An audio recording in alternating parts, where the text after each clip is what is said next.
औज़ुबिल्लाहिमिनश्शैतानिर्रजीम बिस्मिल्लाहिर्रहमानिर्रहीम। मैं चौधरी हसन इकबाल। मेरा ताल्लुक़ बेसिकली पाकिस्तान के शहर इक़्तिदार इस्लामाबाद से है। मेरा यहाँ बिज़नेस रियल एस्टेट और बिल्डर्स का है। जब आज मैं आप लोगों को बताना चाहता हूँ कि यहाँ जो अदारा कंट्रोल कर रहा है इस्लामाबाद को, वो उसका नाम है capital development authority. Capital development authority Aahista Aahista फ़िरऔन का रूप धारती जा रही है। यहाँ ऑलमोस्ट लाखों लोग रियल एस्टेट के शोबे से वाबस्ता हैं, क्योंकि इस्लामाबाद पाकिस्तान के चंद सबसे न्यू शहरों में से है, यानी नया आबादियाती निज़ाम यहाँ पर है। यहाँ अभी तक शहर अंडर कंस्ट्रक्शन है, यहाँ अभी तक सोसाइटीज़ और आबादियाँ बन रही हैं। यहाँ पर लोगों का रोज़गार है, और वो रोज़गार पाकिस्तान के जो अदारा है इस्लामाबाद का CDA कैपिटल डेवलपमेंट अथॉरिटी, इसके साथ है। इस वक्त मैं आपको बता के चलूँ कि कैपिटल डेवलपमेंट अथॉरिटी ने फ़िरऔन का रूप धार लिया हुआ है। कैपिटल डेवलपमेंट अथॉरिटी ने पिछले 3 से 4 साल में रियल एस्टेट और बिल्डर्स के कारोबार को तबाह करके रख दिया है। यहाँ से तकरीबन खरबों रुपए की जो इन्वेस्टमेंट है वो इस्लामाबाद से जा चुकी है। ज़्यादातर लोग बैरून मुल्क चले गए हैं, या दूसरे शहरों से आके जो लोग कारोबार करते थे वो छोड़ गए हैं। इस सब इन्वेस्टमेंट के डूब जाने की और छोड़ जाने की मेन वजह कैपिटल डेवलपमेंट अथॉरिटी है, क्योंकि जब से ये हुकूमत आई है, इस हुकूमत ने अभी तक कैपिटल डेवलपमेंट अथॉरिटी का चेयरमैन नहीं लगाया। इन्होंने अभी तक चीफ कमिश्नर इस्लामाबाद को उसका चार्ज दे के रखा हुआ है।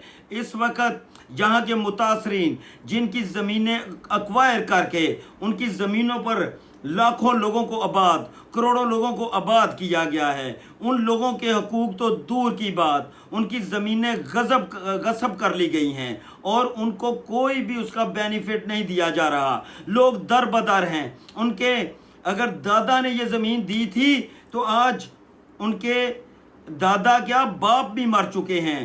पोते नवासियाँ ये अभी तक दर बदर हैं कैपिटल डेवलपमेंट अथॉरिटी के पास, और अपने मनपसंद लोगों को इन लोगों ने हमेशा नवाजा है, जहां पर इनको माली बेनिफिट्स हों। जब तक ये मुतासरीन से चीज़ें ख़रीद ना लें, इन लोगों को चैन नहीं आता, इन लोगों का पेट इस हराम की आग से नहीं भरता। यहाँ का डीलर एसोसिएशन जो एक एजेंट है रियल एस्टेट का, वो अब फाकों पर आ चुका है।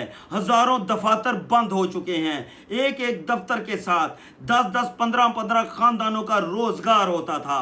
वो तमाम दफ्तर बड़ी तादाद में बंद हो चुके हैं। इन सब का ज़िम्मेदार कैपिटल डेवलपमेंट अथॉरिटी है। और जो इस वक्त CDA चेयरमैन ने और इस हुकूमत ने नया कारनामा सर अंजाम दिया है, मकानों की ट्रांसफ़र पे या प्लाटों की ट्रांसफ़र पे इन लोगों ने 1% पहले टैक्स किया, फिर 2% किया, फिर 3% किया, अब 4% कर दिया है, और जो कम से कम वैल्यू है उसको भी तकरीबन 500 गुना बढ़ा दिया है। यानी यहाँ के जो सबसे मेन कारोबार था उसको ये हुकूमत ख़त्म करने के दर पे तुली हुई है, और उसका ज़िम्मेदार CDA चेयरमैन है, जिसके पास असल में वो एक ब्यूरोक्रेट है। वो यहाँ के मसाइल को नहीं समझ सकता, ना वो डीलर्स के मसाइल को समझ सकता है, ना वो मुतासरीन के मसाइल को समझ सकता है। हमारे ऊपर एक फ़िरऔन को मुसल्लत किया है।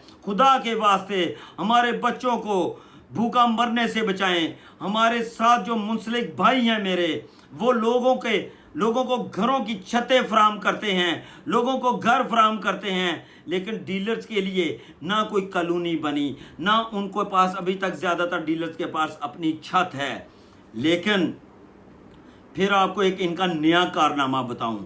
जैसे डेवलपमेंट के नाम पर CDA चेयरमैन की मंजूरी से सरीना का अंडरपास बना है। वो अंडरपास जिस 4 अरब रुपए में बना था, उसका इख्तिताम 7 अरब रुपए पे हुआ है। 7 अरब के इख्तिताम पर भी 7.5 अरब लगाने के बावजूद وہاں جیسے ہی بارش ہوئی ہے برسات کی پہلی، ابھی برسات شروع نہیں ہوئی، جیسے ہی یہ 2-3 بارشیں ہوئی ہیں یہ ننگے ہو کر سامنے آ گئے۔ وہاں ایک سمندر کا سما تھا، وہاں پر گاڑیاں جا کر بچے گزرتے ان گاڑیوں میں، وہاں بہت بڑی آبادی ہے، وہاں پر لوگوں کی جانیں تک جا سکتی تھی۔ ان کی کلی کھل گئی، کوئی آڈٹ نہیں ہے کیونکہ یہ ٹھیکے ان کے من پسند لوگوں کو دیے جاتے ہیں۔ اور دوسرا بڑا ظلم یہ ہے کہ متاثرین اسلام آباد ہیں، ان کو ان کی زمینوں پر اتنے بڑے بڑے عالیشان محل بنا لیے ہیں، ان کی بلڈنگوں پر 40 منزلہ بلڈنگز بنا لی ہیں ان کی زمینوں پر، لیکن ان لوگوں کو ان کا حق تک نہیں دیا جا رہا۔ یہ ایسے قابض جو ہوتی ہیں ریاستیں، ایسے تو وہ بھی نہیں کرتی اپنی رعایا پر، اپنے غلاموں پر، جو سی ڈی اے چیئرمین کی نگرانی میں کیا جا رہا ہے۔ اور دوسری جو بات بڑی قابل فہم ہے، جو ہماری حکومت ہے، چاہے یہ 47 کی حکومت ہے، اسلام آباد کے تینوں ایم این اے، سب کو پتہ ہے، ایک کھلی کتاب کی طرح یہ فارم 47 پہ منتخب ہوئے ہیں، لیکن جو بھی ہے وہ فارم 47 پہ بھی آئے ہیں تو ان کو بھی چند ہزار لوگوں نے ووٹ دیا ہوا ہے۔ ہم چاہتے ہیں کہ چاہے وہ فارم 47 کے ایم این اے ہیں، وہ فیصلہ کریں لیجسلیشن کا، وہ فیصلہ کریں کہ اسلام آباد کے عوام کے مسائل کیا ہیں۔ ان کا فون ایک 18ویں گریڈ کا افسر بھی اٹھانا پسند نہیں کرتا۔